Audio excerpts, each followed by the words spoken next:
Ayan guys, ayan magpapalit tayo ng gasket ng 1.3 Honda Jazz. Madali lang to. Bali, ito lang gagamitin natin, digis lang, na mas maganda kung meron kayong ratchet, no? Tsaka long nose, kasi meron tayong tatanggalin dyan yung sa hose dito. Yan, kasi nandito ang ang gasket ng VTEC solenoid nandyan. So first, kasi kailangan natin hawanin to para maka-access tayo, matanggal natin yan. Kasi usually itong mga langis or oil na nagli-leak, talagang maraming cases dito lang gagaling sa ito sa VTEC solenoid, kaya aabot na siya dun hanggang sa baba. Kaya na medyo nilinis ko siya ng degreaser, kaya tsaka okay na rin, malamig na rin naman makina. Tara, tanggalin muna natin.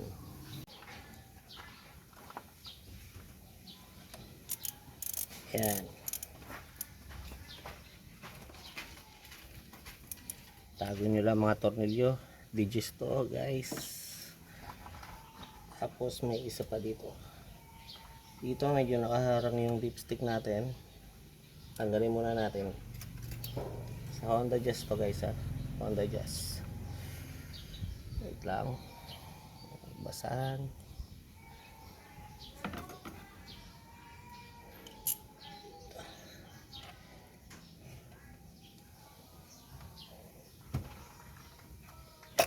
Yo.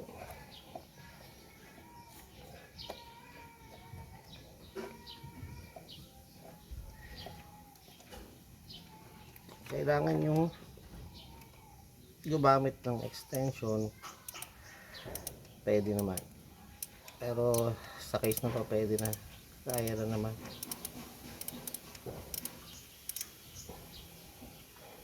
Yan, huwag na.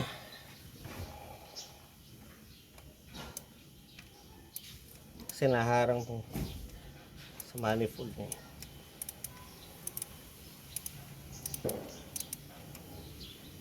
Tanggalin natin.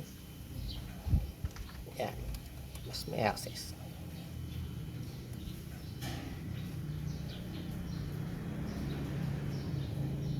Yan, gawin nyo lang.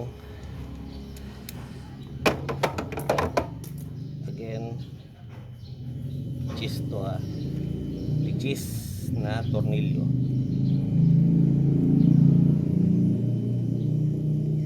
Medyo malalim dito sa jazz itong tornilyo na to.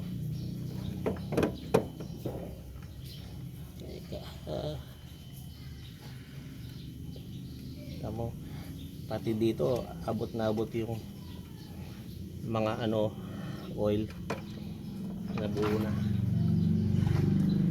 Ito kasi solenoid na yan. Yan, tampasan. So guys, ayan, natanggal na natin yung harness. Kakaroon na tayo ng access.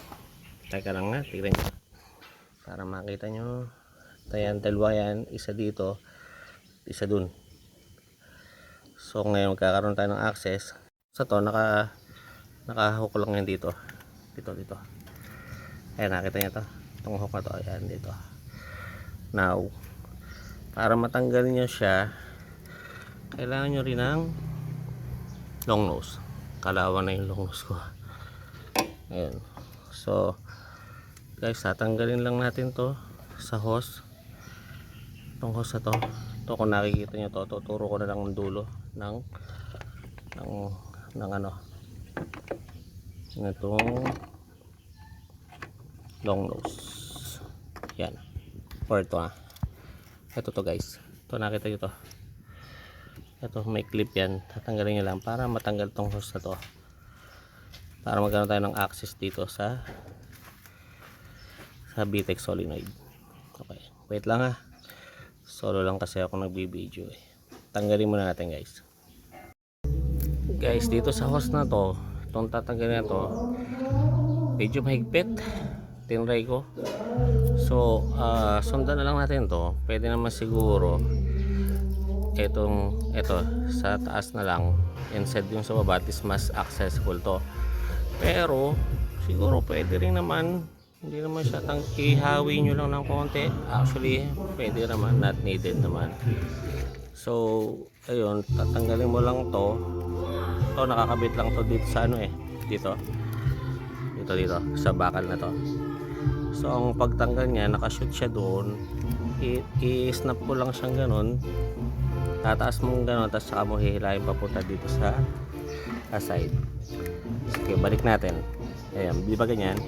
Ayun, nakapasok na ganun. So angat mo dito sa part na to, tapos tulak mo siya papunta doon sa labas. Yan, yun, ganun. Medyo maganit. Yan. So yan, para magkakaroon tayo ng access dito. Eto, medyo pwede naman natin itong taas. Tanggalin din natin to. Tanggal ko na yung mga tornilyo. Yan yung isa. Ito yung triangle. Bali ito siya tatlo lang. Ganyan kahahaba siya. So since natanggal na natin, na yun, matatanggal mo na siya isang buo. Sila dyan na yun. So since hindi nga natin natanggal tong hose, kailangan natin gawa ng paraan para mailabas natin siya. Hawiin lang natin. Okay. Para paghugot natin. No. Ayan to. Taas nyo lang. Ayan. Okay. Wait lang guys ha. Okay guys, tanggal ko rin yung sensor. Ito yan. Medyo magaganit na talaga. So, eto, press nyo lang dito ha. Yung gitna, press nyo. Ganyan yung posisyon yan Ganon. Press nyo dito sa middle, then dito sa gilid, up nyo. Dahanin nyo na lang pataas. Yan. So yan, para medyo maka-access na tayo. Lagay nyo lang muna dyan sa side. And then proceed na tayo. Gaya ng sinabi ko, yung tatlong tornilyo lang. Isa, parang triangle yan. Dalawa. Ito dalawa. Ito ha, ito na sa dulo, sa pinakambaba. And then yun. Ako kung kita nyo. Yan. Tatlo lang. Ayun. Ito. Yan. Tsaka itong nandito. Ito. Yan. So kaya natin ginagawa itong mga pagtatabi na itong mga harness para guys, ito. Yan ang itsura ng gasket.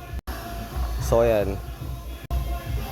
Ayan guys, so ayan, pag nakita nyo piping-pipi na, actually wala na nga ito ayan ang tatanggalin natin kasi before ginawa lang ng paraan to ng kaibigan natin, lagyan lang ng silicone, pero this time naka-order ako sa Shopee guys. Ayan, tatanggalin lang natin, careful lang sa pagtanggal ng rubber na yan, yung nasa gilid na yan, and then palit lang natin, linisin na rin natin guys. Teka lang guys, so yun na, ito yun ang tinanggal ko, and then ito yung na-order natin Shopee, number nya sorry dilipad. So ganun lang, tatanggalin lang natin muna to carefully, huwag natin damage yung pinakang bakal nya, and then lagay lang natin si gasket, and then install na rin natin, tapos linisin na rin natin guys since nandiyan na rin. Okay, yan guys, natin yan, nilagay ko na yung bago na gasket, tapos nilagyan ko na rin ng sealant sa side para extra sealed, saka protection sa leak din. Yan, so ganun lang no guys, then balik na natin. Kung makita nyo, angat yung rubber nyo, meaning pag press natin doon, yan yung mga mag-prevent dun sa oil leakage na nagkokos ng oil sa transmission. Kasi ngayon magche-change oil din naman tayo kaya okay lang. Iniilis ko na rin to guys. Sige, kabit na natin. Ayan, binabalik ko na yung tornilyo. Ito clockwise lang. Balik lang, medyo naging mahirap lang sa atin kasi hindi natin natanggal tong hose. Kaya medyo challenging. So, yun lang guys ang pagpapalit ng gasket sa VTEC solenoid para iwas leak na rin ng oil nyo. Kasi since magche-change oil ako ngayon, kung makita ko talaga siya, kukunti na yung sa dipstick. So talagang malaking factor dito. Yun lang guys, sana nakatulong and thank you.